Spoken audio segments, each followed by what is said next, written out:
I know you guys are always looking for fresh mobile games to play, and this month has been packed with new releases. So I went ahead, tested a bunch of them, and picked out the top 15 new mobile games for Android and iOS that are actually worth your time. Let's check them out. Number 15. I'm glad some things never change. Ungodly is the kind of mobile RPG that instantly feels bigger than the platform it's on. The combat is heavy, cinematic, and clearly inspired by console action games like God of War. The dark fantasy world also looks fantastic. It's ambitious, no doubt about it. That said, the game isn't globally out yet, and we still don't know how aggressive monetization will be. If it leans too hard into pay-to-win hero collecting, it could kill the fun. But from what I've seen so far, Ungodly has the potential to be one of those rare RPGs you keep coming back to for months. Number 14.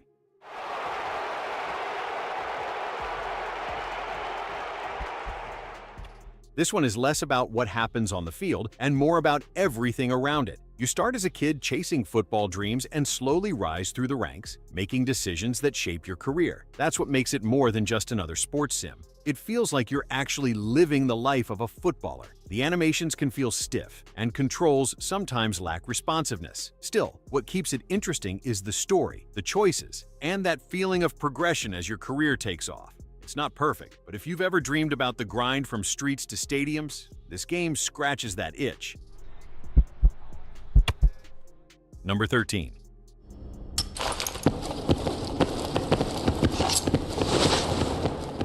At first glance, Liminal X Strike feels like one of those generic offline shooters we've all seen before. But then it gives you a choice most of them don't. You can switch between first person and third person at any time, depending on how you want to play. The shooting itself is decent, weapons feel responsive, and the maps look fine, but there's definitely room for improvement. Enemy AI isn't the smartest, and it needs graphical improvement. If the developers keep updating it, this one could grow into something much bigger. Number 12. Brazilian players are really going to appreciate this one. But even if you're not, it's still worth a try. Capital do Grau throws you onto a bike and lets you cruise through an open world inspired by Brazilian cities. The graphics are solid, especially the city design, which makes just driving around kind of relaxing. The only real problem is that the game feels a little empty right now. There aren't many missions or things to do besides ride around and test your skills. It definitely needs more content, more bikes, and maybe a career system to keep people hooked long-term. Number 11.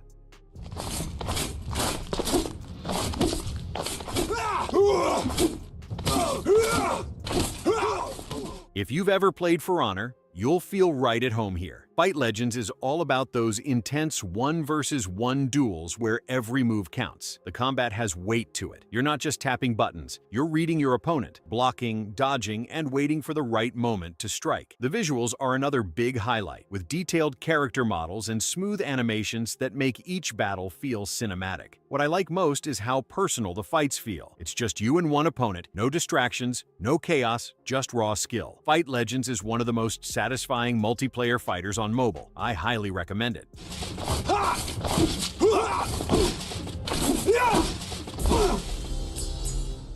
Number 10.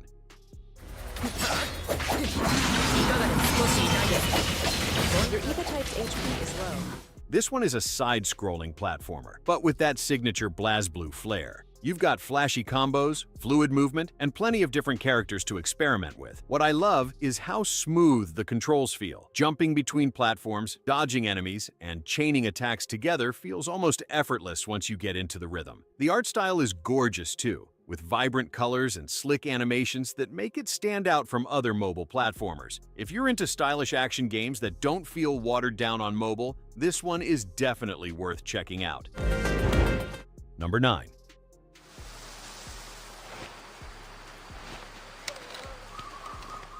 Way of the Hunter Wild America puts you in massive open landscapes where patience is key. You track animals, pay attention to their patterns, and line up that perfect shot. The try and buy version lets you get a taste of the gameplay before committing, which is nice because not everyone will love the slower pace. The visuals are solid, with realistic environments and animal behavior that feels believable for mobile. If you've got the patience and want something more immersive than just shooting waves of enemies, this hunting sim delivers. Number 8.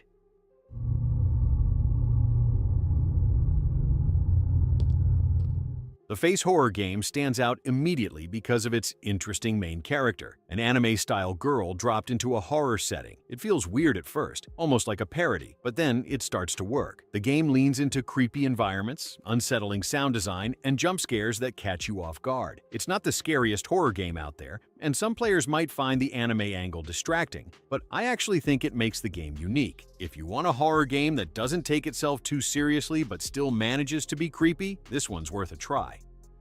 Number 7.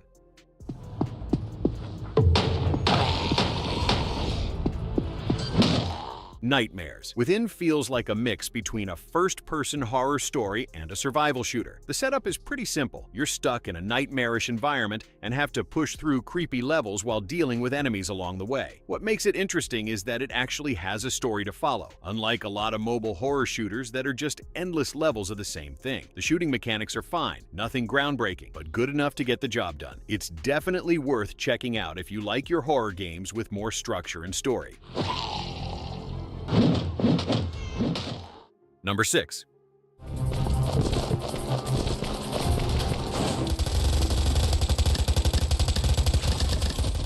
World War Legion basically takes the mechanics of Combat Master and throws them into a World War II setting. On the surface, it feels very familiar. Fast-paced gunplay, customizable loadouts, and plenty of action. But the World War II twist makes it feel fresh enough, especially if you're into historical shooters. The weapons sound great, and the maps have that gritty, war-torn look that really adds to the atmosphere. If you're looking for a mobile FPS that's both familiar and just different enough, World War Legion is an easy recommendation.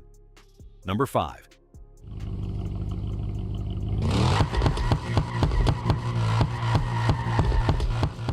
Super Drift and Crashes is pure fun, whether you're online or offline. The driving mechanics feel slick, especially when you're sliding around corners pulling off big drifts. And then there are the crashes, which are way more detailed and entertaining than they have any right to be. The visuals are clean, and the sense of speed is great, making it a good pick for anyone who loves racing but doesn't want to deal with endless grinding or overly serious gameplay. The only drawback is that it doesn't have as much content as bigger racing games. But honestly, the fun factor makes up for it. Sometimes you just want to drive, crash, and laugh, and this game nails that.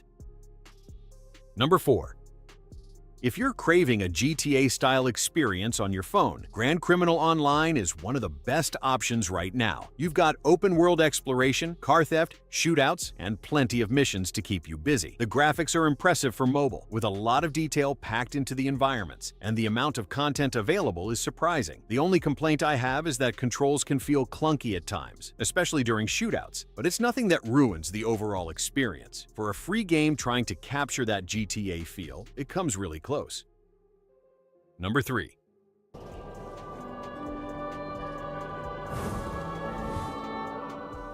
Destiny Rising is finally here, and it was worth the wait. It's a looter-shooter game where you clear dungeons, fight through different maps, and grind for better gear. What really makes it fun, though, is playing with friends. Running dungeons together, coordinating fights, and hunting for rare loot just hits different. If you've been looking for a mobile game that you can sink hours into with your squad, this is easily one of the best options right now. Number 2.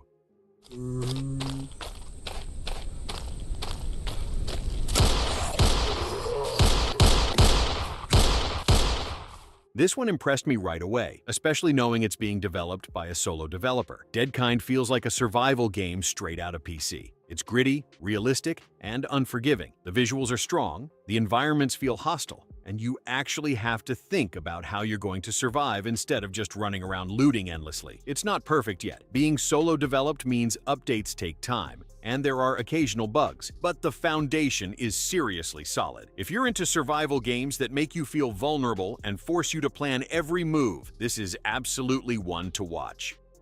Number 1.